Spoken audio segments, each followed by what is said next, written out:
Shalom, berakar dalam firman hari ini, hari yang ke-74, kita akan membaca dari kitab Hakim-Hakim pasal 10 sampai 12.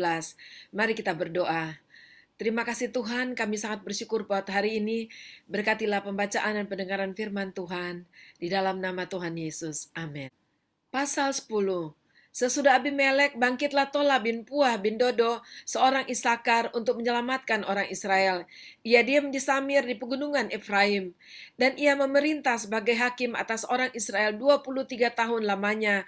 Kemudian matilah ia, lalu dikuburkan di Samir. Sesudah dia, bangkitlah Yair, orang Gilead, yang memerintah sebagai hakim atas orang Israel 22 tahun lamanya. Ia mempunyai 30 anak laki-laki yang mengendarai 30 ekor keledai jantan, dan mereka mempunyai 30 kota yang sampai sekarang disebutkan orang Havot Yair di tanah Gilead. Lalu matilah Yair dan dikuburkan di Kamon. Orang Israel itu melakukan pula apa yang jahat di mata Tuhan. Mereka beribadah kepada para Baal dan para Asitoret, kepada para Allah orang Aram, para Allah orang Sidon, para Allah orang Moab, para Allah Bani Amon, dan para Allah orang Filistin. Tetapi Tuhan ditinggalkan mereka, dan kepada Dia mereka tidak beribadah. Lalu bangkitlah murka Tuhan terhadap orang Israel, dan ia menyerahkan mereka ke dalam tangan orang Filistin dan Bani Amon. Dalam tahun itu juga orang Israel ditindas dan diinjak mereka. 18 tahun lamanya mereka memperlakukan demikian semua orang Israel yang di seberang sungai Yordan di tanah orang Amori yang di Gilead. Dan Bani Amon pun menyeberangi sungai Yordan untuk berperang melawan suku Yehuda, suku Benyamin, dan keturunan Efraim, sehingga orang Israel sangat terdesak. Lalu berserulah orang Israel kepada Tuhan, katanya, "Kami telah berbuat dosa terhadap Engkau, sebab kami telah meninggalkan Allah kami lalu beribadah kepada para Baal." Tetapi firman Tuhan kepada orang Israel, "Bukankah aku telah menyelamatkan kamu dari tangan orang Mesir, orang Amori, Bani Amon, orang Filistin, orang Sidon, suku Amalek dan suku Maon yang menindas kamu ketika kamu berseru kepadaku? Tetapi kamu telah meninggalkan aku dan beribadah kepada Allah lain. Sebab itu aku tidak akan menyelamatkan kamu lagi. Pergi sajalah berseru kepada para Allah yang telah kamu pilih itu. Biar merekalah yang menyelamatkan kamu pada waktu kamu terdesak." Kata orang Israel kepada Tuhan, "Kami telah berbuat dosa. Lakukanlah kepada kami segala yang baik di matamu. Hanya tolonglah kiranya kami sekarang ini." Dan mereka menjauhkan para allah asing dari tengah-tengah mereka, lalu mereka beribadah kepada Tuhan. Maka Tuhan tidak dapat lagi menahan hatinya melihat kesukaran mereka.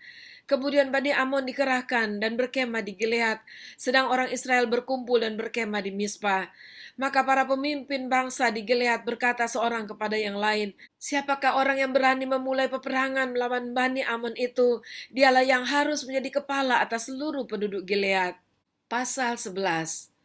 Adapun Yefta orang Gilead itu adalah seorang pahlawan yang gagah perkasa, tetapi ia anak seorang perempuan sundal. Ayah Yefta ialah Gilead. Juga istri Gilead melahirkan anak-anak lelaki baginya. Setelah besar anak-anak istrinya ini, maka mereka mengusir Yefta. Katanya kepadanya, "Engkau tidak mendapat milik pusaka dalam keluarga kami, sebab engkau anak dari perempuan lain." Maka larilah Yefta dari saudara-saudaranya itu dan diam di tanah Tob. Di sana berkumpullah kepadanya petualang-petualang yang pergi merampok bersama-sama dengan dia. Beberapa waktu kemudian Bani Amon berperang melawan orang Israel. Dan ketika Bani Amon itu berperang melawan orang Israel, pergilah para tua-tua Gilead menjemput Yefta dari tanah Tob. Kata mereka kepada Yefta, "Mari, jadilah panglima kami dan biarlah kita berperang melawan Bani Amon." Tetapi kata Yefta kepada para tua-tua Gilead itu, "Bukankah kamu sendiri membenci aku dan mengusir aku dari keluargaku? Mengapa kamu datang sekarang kepadaku pada waktu kamu terdesak?" Kemudian berkatalah para tua-tua Gilead kepada Yefta, "Memang kami datang kembali sekarang kepadamu, ikutilah kami dan berperanglah melawan Bani Amon, maka engkau akan menjadi kepala atas kami, atas seluruh penduduk Gilead." Kata Yefta kepada para tua-tua Gilead, "Jadi jika kamu membawa aku kembali untuk berperang melawan Bani Amon, dan Tuhan menyerahkan mereka kepadaku, maka akulah yang akan menjadi kepala atas kamu." Lalu kata para tua-tua Gilead kepada Yefta, "Demi Tuhan yang mendengarkannya sebagai saksi antara kita, kami akan berbuat seperti katamu itu." Maka Yefta ikut dengan para tua-tua Gilead, lalu bangsa itu mengangkat dia menjadi kepala dan panglima mereka. Tetapi Yefta membawa seluruh perkaranya itu kepada Tuhan di Mizpah. Kemudian Yefta mengirim utusan kepada Raja Bani Amon dengan pesan, "Apakah urusanmu dengan aku, sehingga engkau mendatangi aku untuk memerangi negeriku?" Jawab Raja Bani Amon kepada utusan Yefta, "Orang Israel ketika berjalan keluar dari Mesir telah merampas tanahku, dari sungai Arnon sampai ke sungai Yabok dan sampai ke sungai Yordan.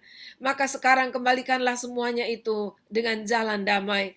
Lalu Yefta mengirim pula utusan kepada Raja Bani Amon dengan pesan, "Beginilah kata Yefta, orang Israel tidak merampas tanah orang Moab dan tanah Bani Amon. Sebab ketika berjalan keluar dari Mesir, orang Israel melalui padang gurun sampai ke Laut Tebereau dan tiba di Kades. Ketika itu orang Israel mengirim utusan kepada Raja negeri Edom dengan permintaan, 'Izinkanlah kiranya kami berjalan melalui negerimu ini.' Tetapi Raja negeri Edom tidak mau mendengar. Mereka mengirim juga utusan kepada Raja negeri Moab, tapi raja ini menolak, maka orang Israel tinggal di Kades. Kemudian mereka berjalan melalui padang gurun, menempuh jalan keliling tanah Edom dan tanah Moab, lalu sampai ke sebelah timur tanah Moab. Maka berkemalah mereka di seberang sungai Arnon, dengan tidak masuk daerah Moab, sebab sungai Arnon itulah batas daerah Moab. Lalu orang Israel mengirim utusan kepada Sihon, raja orang Amori, raja di Hesibon, dan orang Israel meminta kepadanya, "Izinkanlah kiranya kami berjalan melalui negerimu ini sampai ke tempat yang kami tuju." Tetapi Sihon tidak percaya kepada orang Israel yang hendak berjalan melalui daerahnya itu. Maka dikumpulkannya lah seluruh rakyatnya. Ia berkemah di Yahas lalu berperang melawan orang Israel. Tetapi Tuhan Allah Israel menyerahkan Yihon dengan seluruh rakyatnya ke dalam tangan orang Israel, dan mereka dikalahkan, sehingga orang Israel menduduki seluruh negeri kepunyaan orang Amori, penduduk negeri itu. Demikianlah dimiliki orang Israel seluruh daerah orang Amori itu, dari sungai sampai Arnon, sampai ke sungai Yabok, dan dari padang gurun sampai ke sungai Yordan. Maka sekarang Tuhan Allah Israel telah merebut milik orang Amori bagi Israel umatnya. Apakah engkau hendak memiliki pula tanah mereka itu? Bukankah engkau akan memiliki apa yang diberi oleh Kamos Allahmu? Demikianlah kami memiliki segala yang direbut bagi kami oleh Tuhan Allah kami. Lagi pula, apakah engkau lebih baik dari Balak bin Sipor, Raja Moab? Pernahkah ia menuntut hak kepada orang Israel, atau pernahkah ia berperang melawan mereka? Ketika orang Israel diam di Hesibon dengan segala anak kotanya, di Aror dengan segala anak kotanya, dan di segala kota sepanjang kedua tepi sungai Arnon selama 300 tahun, mengapa pada waktu itu engkau tidak melepaskan kota-kota itu? Jadi aku tidak bersalah terhadap engkau, tapi engkau berbuat jahat terhadap aku dengan berperang melawan aku. Tuhan hakim itu, dialah yang menjadi hakim pada hari ini antara orang Israel dan Bani Amon. Tetapi Raja Bani Amon tidak mendengarkan perkataan yang disampaikan kepadanya oleh utusan-utusan Yefta. Lalu roh Tuhan menginggapi Yefta. Ia berjalan melalui daerah Gilead dan daerah Manasye, kemudian melalui Mizpah di Gilead, dan dari Mizpah di Gilead ia berjalan terus ke daerah Bani Amon. Lalu bernasarlah Yefta kepada Tuhan, katanya, "Jika engkau sungguh-sungguh menyerahkan Bani Amon itu ke dalam tanganku, maka apa yang keluar dari pintu rumahku untuk menemui aku pada waktu aku kembali dengan selamat dari Bani Amon, itu akan menjadi kepunyaan Tuhan, dan aku akan mempersembahkannya sebagai korban bakaran." Kemudian Yefta berjalan terus untuk berperang melawan Bani Amon, dan Tuhan menyerahkan mereka ke dalam tangannya. Ia menimbulkan kekalahan yang amat besar di antara mereka, mulai dari Aroer sampai dekat Minit, 20 kota banyaknya, dan sampai ke Abel Keramim, sehingga Bani Amon itu ditundukkan di depan orang Israel.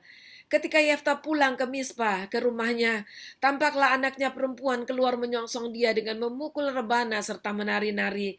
Dialah anaknya yang tunggal. Selain dari dia tidak ada anaknya laki-laki atau perempuan. Demi dilihatnya dia, dikoyakkannya lah bajunya sambil berkata, "Ah anakku, engkau membuat hatiku hancur lulu, dan engkaulah yang mencelakakan aku. Aku telah membuka mulutku bernasar kepada Tuhan, dan tidak dapat aku mundur."